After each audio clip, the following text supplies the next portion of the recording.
Muxlislar bilmagan sabablar, ajrashuv bilan yakunlangan mashhur oilalar. Videoni oxirigacha tomosha qiling. Kanalimizni ilk bor ko'rib turgan bo'lsangiz, videoga like bosishni va obuna bo'lishni unutmang. O'zbek shou-biznes olamida ancha yillardan buyon oila qurib birga yashab kelayotgan taniqlilar talaygina. Biroq turmush qurib, ammo ba'zi sabablar bilan ajrashgan ijodkorlar ham yo'q emas. Quyida turfa sabablar tufayli ajrim bilan yakun topgan mashhurlar oilasi haqida bilib olishingiz mumkin. Rejissor Bahodir Yo'ldoshev va aktrisa Oybarshin Bakirova talabalik yillarida bir-birlari bilan tanishadilar va oila qurishadi. Juftlik oilasida Nigora ismli qiz dunyoga keladi, biroq ko'p o'tmay mazkur oila ajralib ketgan. Ma'lumotlarga ko'ra, ularning qizi Nigora hozirda AQShda istiqomat qiladi. Shundan so'ng u O'zbekistonda xizmat ko'rsatgan artist Rimma Ahmedova bilan turmush qurgan. 2006-yilning 13-noyabrida Rimma Ahmedovaning vafotidan so'ng rejissor aktrisa Gulbahor Yo'ldoshevaga uylangan. Ma'lumot uchun, aktrisa Gulbahor Yo'ldosheva 2019-yilda, Oybarshin Bakirova 2020-yilda, rejissor Bahodir Yo'ldoshev 2021-yilda vafot etgan. Marhum san'atkorlar aktyor Yoqub Ahmedov ilk bor O'zbekistonda xizmat ko'rsatgan artist Klara Jalilova turmush qurgan. Juftlikning Furqat ismli farzandi tug'ilgach, ular ixtiyoriy ravishda ajrashishga qaror qilishgan. Oradan biroz vaqt o'tgach, Klara Jalilova ikkinchi bor Bahor ansambli jangchisi Rustam Negmatov bilan oila qurgan. Aktyor Yoqub Ahmedov esa 1980-yili Muhabbat ismli o'qituvchi bilan oila qurgan. Ularning Nodira Begim, Sitora va Shohjahon ismli farzandlari bor. Yoqub Ahmedov ikkinchi turmushi bilan 38 yil baxtli hayot kechiradi. Afsuski 2018-yilda Muhabbat Yoqubova vafot etadi. Bu marhum aktyor uchun kutilmagan zarba bo'ladi. O'zbekiston xalq artistlari marhum san'atkorlar Baxtiyor Ixtiyorov hamda Maryam Ixtiyorova 1963-yilda oila qurgan. Ular 35 yillik turmushi davomida 2 o'g'il va qiz farzandining ota-onasi bo'lgan. Marhum Baxtiyor Ixtiyorov intervyularining birida er-xotin munosabatlarining darz ketishiga kenja o'g'li Elyorjonning o'limi sabab bo'lganini aytgandi. Aktyor va rejissor Samat Ergashev aktrisa Dono Boboxonova bilan oila qurgan. Oila bir necha yillik turmushi davomida 2 o'g'il va 1 qiz farzandli bo'lgan. Keyinchalik juftlik ajrashgan. Aktyor ikkinchi marta Oltinsoy ismli qiz bilan oila qurgan. Hozirda ularning 4 nafar farzandi va undan ortiq nevaralari bor. Dono Boboxonova bugungi kunda 9 ta nabira va 4 ta evaraning buvisi hisoblanadi. Mazkur yulduzli juftlik 1990-yil oila qurgan. U paytda Ruslan Sharipov 24 yoshda, Nargiz esa bor yo'g'i 18 yoshga to'lgandi. Ijodkorlarning uzoq yil baxtli hayot kechirishlariga ko'pchilik ishongan, ammo unday bo'lmadi. Yulduzli juftlik xonadonida tug'ilgan Sabina ismli qizaloq ham oilani ajrimdan asrab qololmagan. Keyinchalik Ruslan Sharipov Go'zal ismli ayolga uylanadi va 2 nafar qiz farzandli bo'lishadi. 2020-yilda vafot etgan xonanda ikkinchi oilasidan ham ajrashgan edi. Aktyor va rejissor Said Muxtorov taniqli aktrisa Madina Muxtorovaning turmush o'rtog'i bo'lgan. Ammo juftlik oradan vaqtlar o'tib hech qanday urush-janjallarsiz ajrashishga qaror qilgan. Bobolari rahmatli otasi Madinani go'zal tarbiyalab, halol pokiza rizq bilan katta qilgan. Shunday qiz Buxoroga millat tanlamasdan mening oddiy ota-onamga kelin bo'lib kelganiga, mahallamda ularning yuzini yorug' qilib xizmatini qilganiga rahmat deyman. Bu dunyoda Madinadan boshqa tarbiyali qizni ko'rmadim. U bolalarimning chiroyli onasi, yoshligimda sho'xliklarim, ko'chada daydiliklarim bo'lgan. Bizning oilamizda tark etib bo'lmaydigan go'zallik bor edi, deydi Said Muxtorov. Marhum bastakor Sultonali Rahmatov yosh xonanda Nilufar Saidova bilan oila qurgan. Ungacha bastakorning avvalgi turmushidan 3 nafar farzandi bor edi. Nilufar Saidova esa unga Farina va Safina ismli qizlarni tuhfa etdi. Afsuski ularning turmushi uzoqqa cho'zilmadi.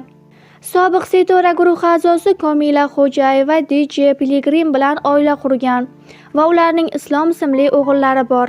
Afsuski ularning hayot yo'llari ko'p o'tmay ajralgan. Intervyulardan birida Komila DJ Piligrimning Meni unut qo'shig'i e'lon qilinganidan so'ng munosabatlari yakuniga yetganini tushunganini aytgan. Navbatdagi san'at olami vakillarining turmushi ham muvaffaqiyatsiz yakun topgan. Rayhon va Yigitali Mamajonov 2012-yilda turmush qurishgan edi. Oilada Islom va Imron ismli farzandlar dunyoga kelgach, oradan biroz vaqt o'tib ular ajrashgani ma'lum bo'ldi. Shundan so'ng Yigitali avvaliga Nigina ismli qizga uylangan, qiz farzandli bo'lgach, u bilan ham ajrashdi. Oradan bir muncha vaqt o'tib u aktrisa Muqaddas Sa'dullayeva bilan oila qurgan hamda bir o'g'il va bir qiz farzand ko'rgan. Rayhon esa shoumen Farhod Alimov bilan oila qurdi. Bugungi kunda har ikki san'atkor ham o'z oilasida baxtli yashab kelmoqda. 2010-yilda xonanda Sharof Muqimov va Sevinch Mo'minovaning oila qurishi yilning eng shov-shuvli to'ylaridan bo'lgan edi. Ular 6 yil davomida bir oila bo'lib yashadilar. Shundan so'ng oila darz ketdi va ular ajrashishdi. Bir necha yil avvalgi intervyularda Sevinch Sharof Muqimovni qizining otasi bo'lgani uchun har doim hurmat qilishini va qizini unga ko'rsatmay alam olish niyati yo'qligini aytgandi. Bir necha yillar o'tib Sharof Muqimov surxondaryolik muxlisasi bilan qayta oila qurdi. Xonanda Sevinch oxirgi intervyularda nima sababdan ular ajrashganini ochiq-oydin aytib o'tgan. Ajrashishimizga sabablarni aytsam, begona qizlar bilan yozishardi. Isbotlarigacha bor. Onamni ko'rgani Farg'onaga bir haftaga ketib, qaytib kelganimda uydan ayollar upasi topganman, meniki emasdi. Janjal ko'tarmaganman, faqat so'raganman. Do'stim klipga suratga tushgandi. Grimyorniki cho'ntagida qolib ketgan ekan. Shu tushib qolgan shekilli degan. Gapiga ishondim, unga qattiq ishonardim. Menga xiyonat qilishi mumkinligini tasavvur ham qilmasdim. Keyin hammomdan begona ayollar ichki kiyimini topib oldim. Shundan so'ng butkul ishonchim yo'qoldi.